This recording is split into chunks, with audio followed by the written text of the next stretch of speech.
먼저는 소망합니다. 오늘 말씀을 통하여 참된 그리스도인으로서의 삶을 살아가는 우리 모든 성도님들의 삶 가운데 하나님의 은혜가 가득하기를 소망합니다. 또한 참된 그리스도인으로서 살아가는데 하나님의 나라와 의를 위해서 끝까지 살아가는 우리 모든 성도님들이 되시기를 간절히 소망합니다. 언제인지는 정확하게 알지 못하지만 저에게는 꽤나 적지 않은 충격을 주었던 뉴스가 있었습니다. 그 뉴스의 주인공들은 우리나라에서 가장 세다는, 가장 강하다는 중2들보다도 더 어린 바로 유치원생들이었습니다. 유치원생들의 모습에서 화제가 되었던 것은 바로 그들이 나눴던 대화에서 비롯되었습니다. 그들이 했던 대화의 질문들은 대략 이렇다고 합니다. 아마 여기 계신 분들이라면 한 번쯤은 다 들어보셨을 겁니다. 너희 아빠는 무슨 차를 타고 다니니? 너희 집은 몇 평이니? 그리고 그 집은 너희 것이니? 요즘 아이들이 참 빠르다고는 하지만 어쩜 이렇게 빠를 수 있는지, 어떤 사람들은 이 소식을 듣고서 참 우프다라는 표현을 하였습니다. 우프다라는 표현은 웃기면서도 슬프다라는 말인데, 표면적으로는 그것이 웃기지만 실제적으로 상황과 처지는 좋지 못하다, 슬프다라는 뜻을 가진 말입니다. 유치원과 집 외에는 딱히 어디를 가지 않는 어린 아이들의 입에서 정말 그렇게 우픈 대화가 나왔다라는 것은 저로 하여금 많은 사람들에게 적지 않은 충격을 주었습니다. 대체 누가, 그리고 무엇이 아이들이 그러한 질문을 하게 하였을까요? 오히려 그런 질문을 한 그 아이들 역시도 자기네들이 하고 있는 그 질문의 의미가 어떠한 말인지 알고서 했었을까요? 사실 차는 차일 뿐입니다. 집은 집일 뿐인데 마치 그것이 어떠한 사람의 신분을 나타내는 조건인 것처럼 되어버린 것 같아서, 조금 더 크게 해석하자면 그 사람의 삶의 됨됨이와 그 사람의 삶이 어떻게 살아왔는지를 대변해주는 것 같아서, 마치 호화스럽고 좋은 집에서 살고 있으면 그 사람이 마치 호화스럽고 괜찮은 됨됨이를 가진 사람인 것처럼 판단되어지는 것 같아서 꽤나 당혹스러웠습니다. 모두가 공감하시는 것처럼 집은 집일 뿐입니다. 차는 차일 뿐입니다. 한 사람의 신분을 대변해주는 그런 조건이 아닙니다. 이러한 세상의 관점에서 볼 때 오늘 사도 바울이 한 그 말은 굉장히 역설적입니다. 7절 말씀에서는 우리가 이 보배를 질그릇에 가졌으니 라며 보배에 대해서 말하고 있습니다. 그렇다면 이 보배는 과연 무엇입니까? 우리가 본문을 통해서 다루지는 않았지만 바로 그 앞에 있는 말씀인 6절에서 나타내고 있습니다. 6절 말씀을 함께 읽도록 하겠습니다. 시작.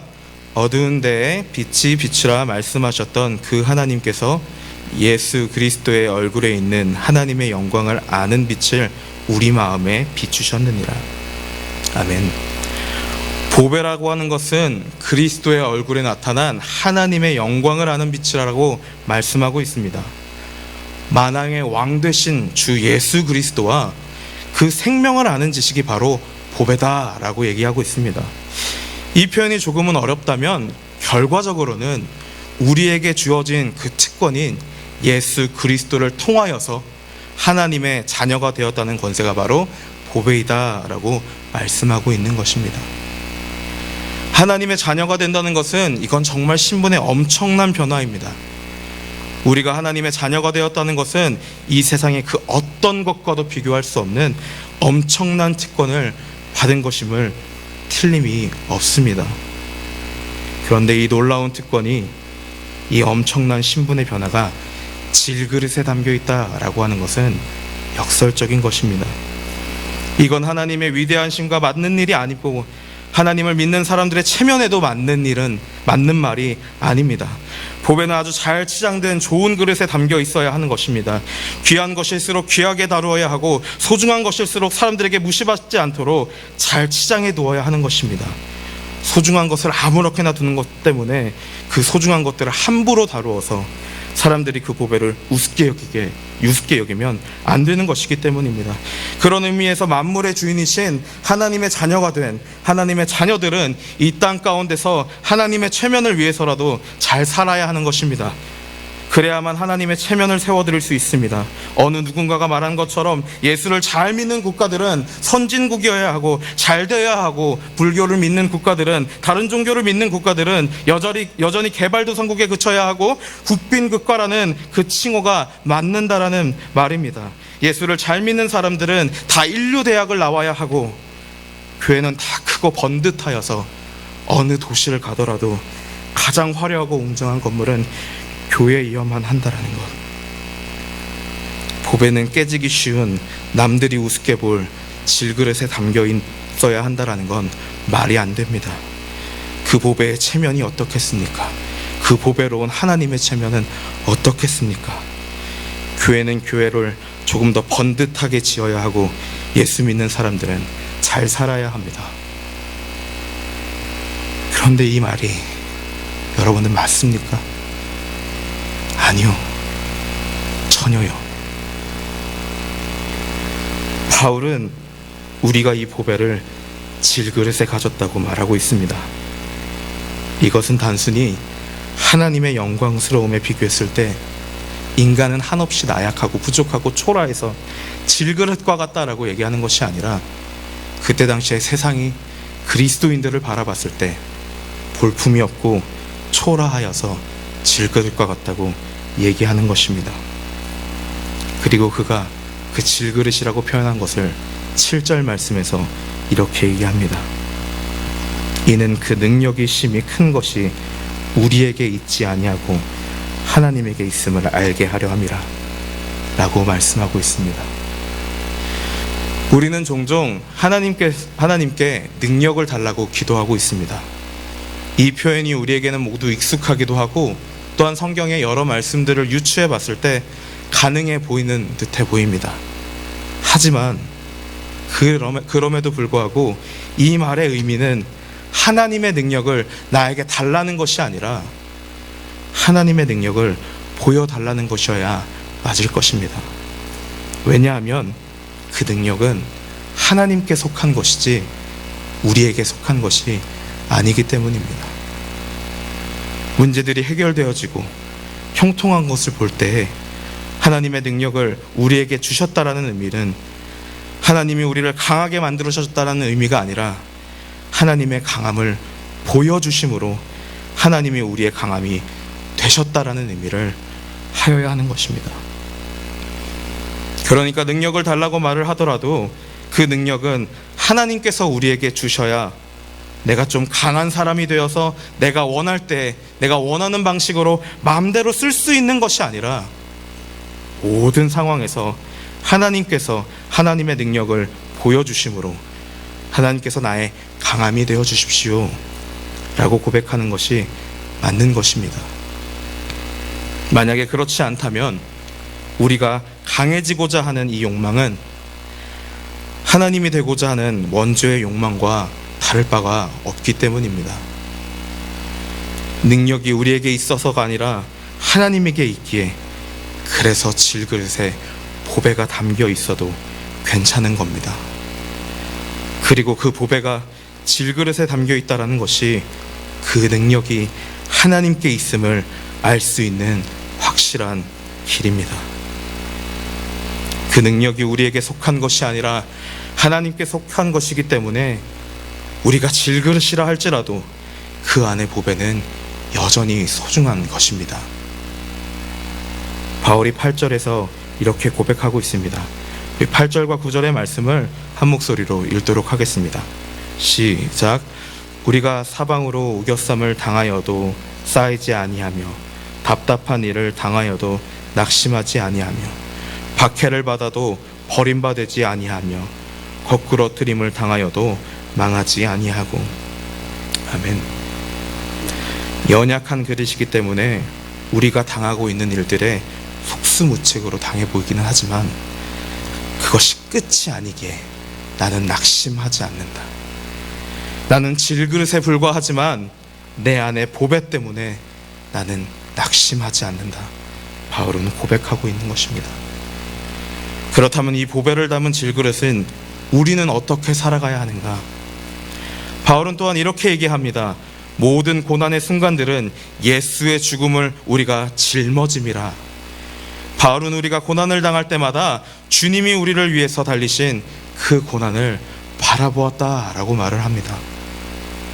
우리의 몸은 갈수록 약해지고 세상은 점점 더 험악해지고 진리이신, 앞으로도 계속해서 진리가 되시는 그 예수 그리스도를 구주라고 고백하는 것에 있어서 세상은 점점점 조롱하는 일에 더 힘쓰고 있지만, 그래서 세상에 우겨쌈을 당하고 거꾸러뜨림을 당하고 답답한 일을 당하고 때로는 말할 수 없는 박해를 받지만 그 질그릇이 다 깨어지고 부셔질 수도 있지만, 그럼에도 낙심하지 않음은 예수께서, 그 예수님께서 십자가의 죽음을 이기고 부활하셨기 때문입니다.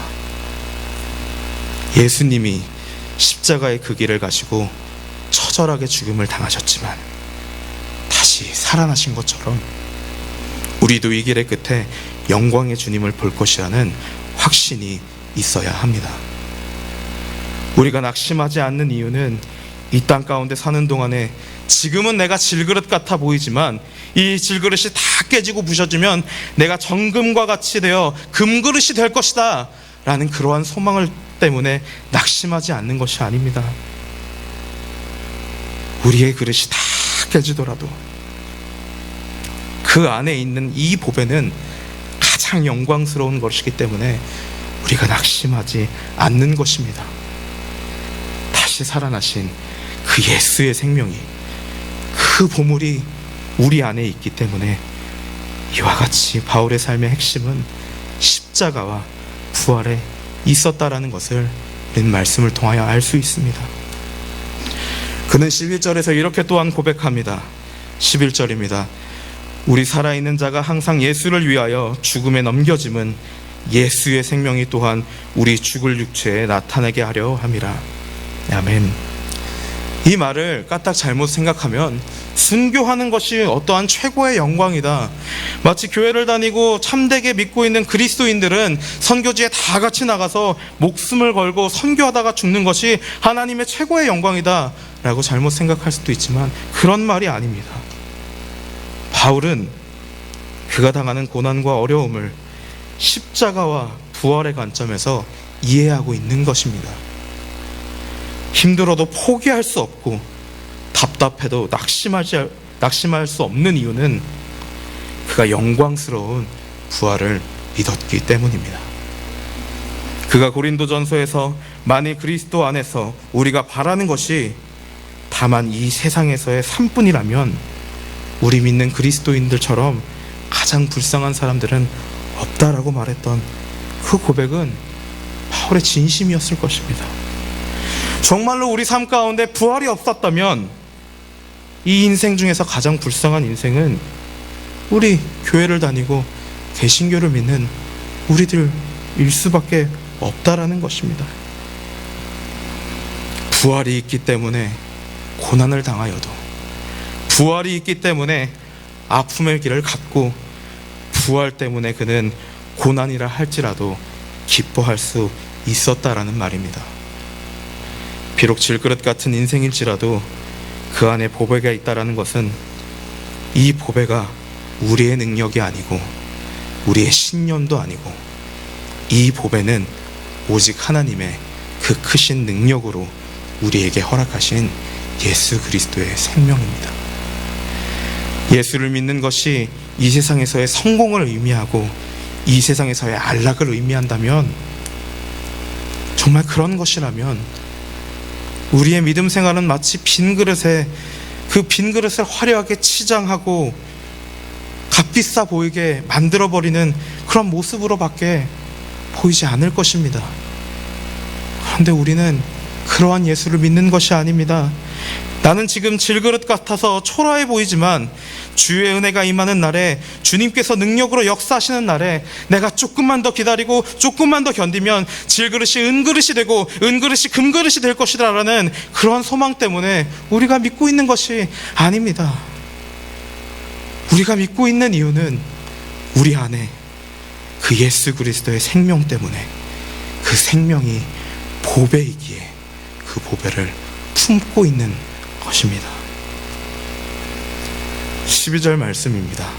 12절 말씀을 우리 함께 읽도록 하겠습니다. 그런즉 사망은 우리 안에서 역사하고 생명은 너희 안에서 역사하느니라. 사실 이 구절은 굉장히 난감한 구절입니다. 방금까지만 하더라도 바울은 우리 안에 생명이 있다라고 얘기를 했었습니다. 그런데 12절에 와서 갑자기 사망은 우리 안에 있고 생명은 너희 안에서 역사한다. 내가 그 생명 때문에 고난을 당하여도 환난을 당하여도 아픔을 당하여도 내가 그 부활 때문에 나아간다라고 얘기했던 그 바울의 고백이 한 절 사이로 생명은 너희 안에 있고 사망은 내 안에 있다라고 말하고 있는 것입니다. 이 말씀은 바울이 하나님께를 향한 그 바울의 사명에 대한 고백입니다. 그러니까 바울은 복음을 전하는 일에 있어서 그 사역을 함에 있어서 죽을 것 같은 고난과 아픔이 나에게 찾아오는 한이 있더라도 고린도 교회의 교인들에게 복음의 은혜를 끼칠 수만 있다면, 전파할 수만 있다면, 그리스도의 믿음으로 생명의 역사가 그 교회에 나타난다면 육체의 죽음조차도 사명으로 생각하고 내가 기쁨으로 나아가겠다. 바울의 고백입니다. 내가 지금 비록 육체는 죽어가는 것 같고 고난을 당하고 힘들지만 이러한 사역과 내 고난을 통하여서 그리스도의 생명이 너희 가운데 역사할 수만 있다면 나는 그 모든 과정들이 기쁘다 라는 고백인 것입니다. 고난을 당하면서 아무렇지도 않은 사람은 아무도 없습니다. 다만 바울은 부활을 믿었기 때문에 십자가를 견디고 그 죽을 힘을 당하여서 그 부활을 향해 나아가고 있는 것입니다. 자기의 삶에서는 너무나도 고통스럽지만 그 사역과 섬김을 통하여서 누군가에게 그리스도의 생명을 전할 수만 있다면, 소망이 될 수만 있다면 그 안에 있는 생명 때문에 내가 고난의 길을 가겠다, 견디겠다 말하고 있는 것입니다. 사랑하는 성도 여러분, 이런 바울이 혹시 불쌍히 보이십니까? 이런 바울의 생애가 혹여나 구차해 보이십니까? 아니, 어쩌면 이러한 모습들은, 이러한 다짐들은 바울과 같은 사람이니까, 바울이니까 그렇게 할 수 있는 거지, 나와는 별개의 삶이라고 멀게만 보이십니까? 바울의 이 고백이 너무나 아름답고 멋있지 않으십니까? 이런 고난의 삶에서도 소망을 품고 살 수 있게 하시면, 저는 이것이 바로 질그릇 안에 보배를 두고 있는 그리스도인의 모습이라고 생각합니다. 그리스도인은 얼마나 성공적으로 살아가고 있는가, 그것으로 나타나는 것이 아닙니다. 내가 얼마나 세상에서 인정받는 자리에 앉아 있다고 하여서, 그렇게 살아가고 있다고 하여서 그리스도인이라는 것을 나타내는 것이 아닙니다. 비록 질그릇 같아서 다른 사람들이 보기에는 초라하고 불쌍해 보일지라 할지라도 바로 나에게 영원한 생명을 주시는 바로 그 예수 그리스도께서 내 안에 계신다라는 인식에서부터 비롯된 것, 그게 바로 그리스도인입니다. 사랑하는 성도 여러분, 여러분이 질그릇이라고 낙심하지 마십시오. 비록 우리는 다 깨질 것 같고 이리 치이고 저리 치여서 금이 간 질그릇과 같아서 우겨쌈을 당하고 답답한 일을 당하고 박해를 당하고 또한 고난을 당해도 우리가 결코 낙심하지 않으면 이 질그릇과 같은 우리 안에 하나님께서 우리를 회복시키실 그 영광의 소망, 그 생명이 있기 때문입니다.